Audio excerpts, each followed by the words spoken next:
welcome to another Read Aloud. Today, I'm going to be reading, drumroll, King for a Day by Roxana Khan, illustrated by Christine Cromer. Um, when I am finished, I'm going to give you an idea for a fun craft project to go along with the book. But for right now, just have a seat, get comfortable, let's listen to this beautiful story, and enjoy the gorgeous art that goes along with it.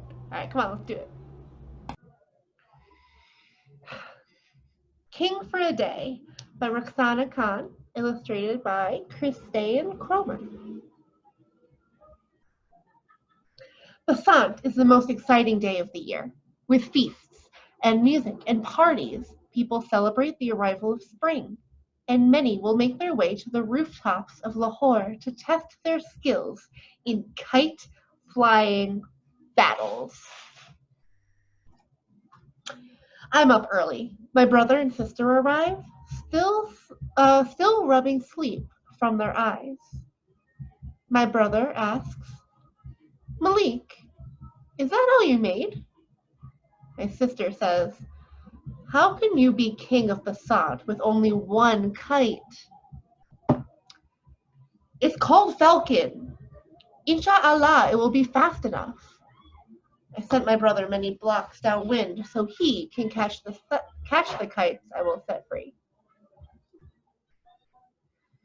There's the bully next door. Ha! It's time to make him pay for hitting me and throwing stones at my sister. I'll get back at him with Falcon. The bully shouts at us, calling my sister a bad name. My sister yells right back, and when she turns around, I can see that she's hurt inside.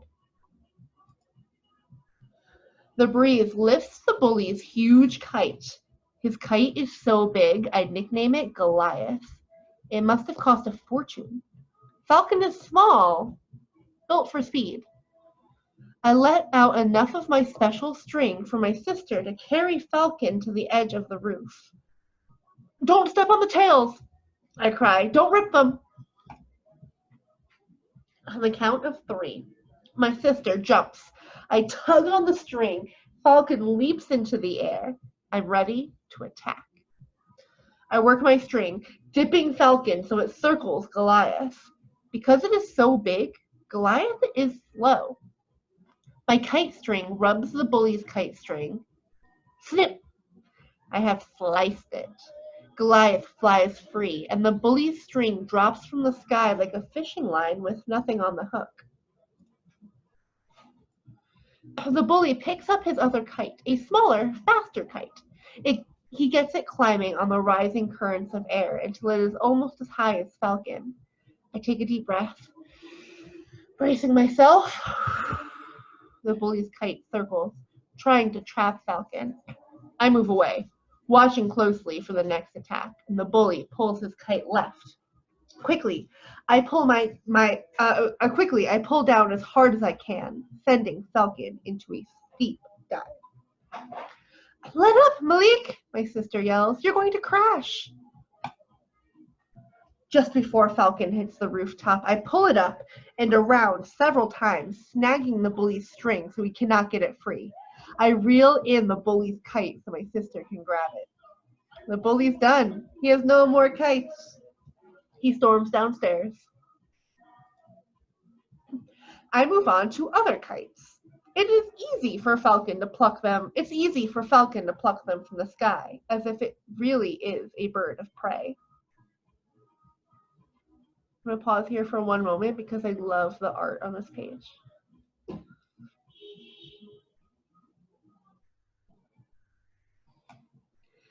Big kites, little kites, fancy and plain, even kites made of old newspapers. Sometimes I catch them in groups, making wide circles around clusters of kites. Falcon flashes through their strings. For a while, the kites fly where the wind carries them, and when they land, they'll belong to whoever finds them, but at least they will have tasted freedom. Insha'Allah, I really am king of Basant today. Throughout the day, my brother brings some of the kites I have freed up to the roof. Among them is Goliath. My sister stacks them in a pile. Sometimes loose kites float close enough for me to catch. Falcon tangles their strings and I draw them in. My sister catches some too.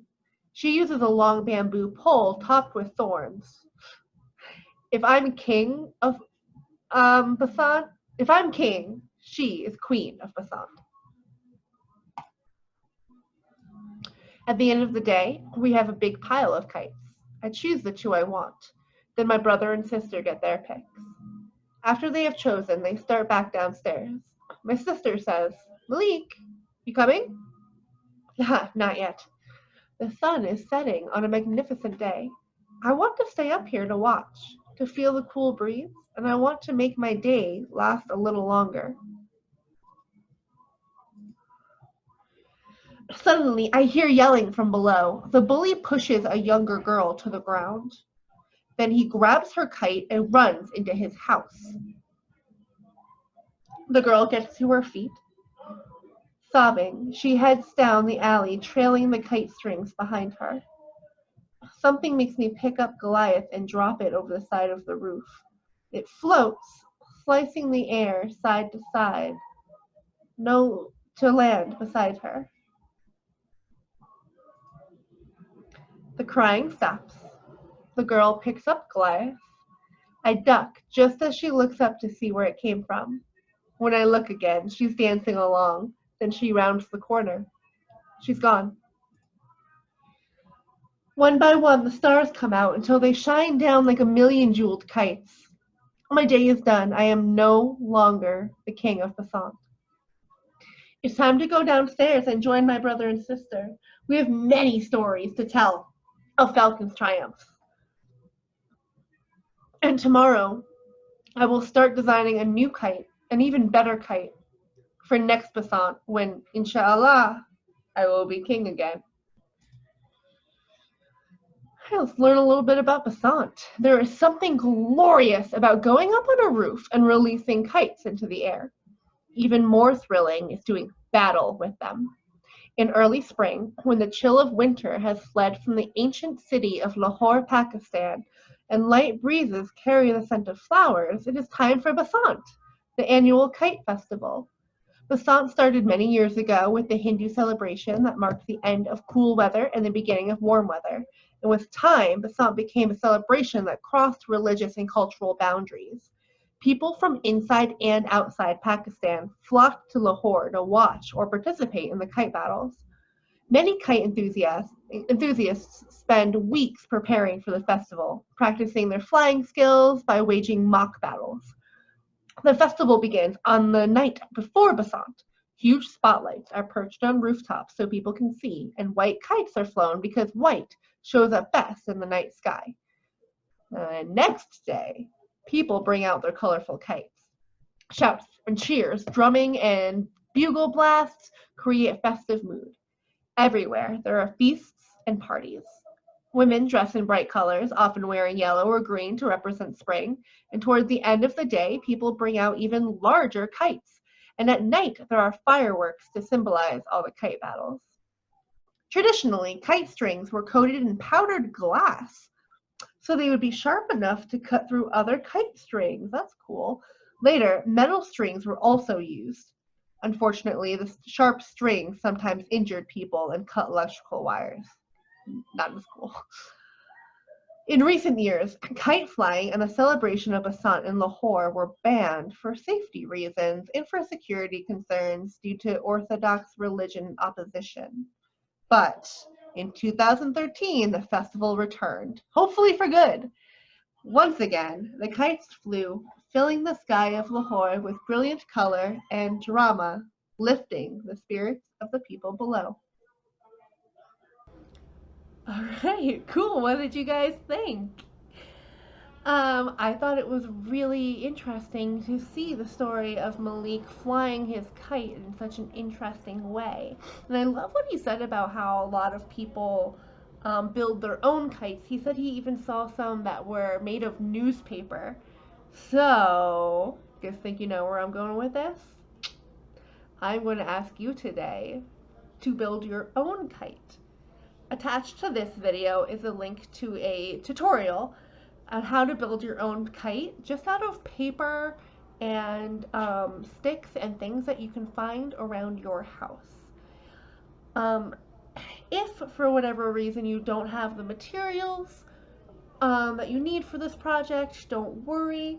What I want you to do is to draw and design a kite just on paper if you can't build it. If you can build it, that's amazing.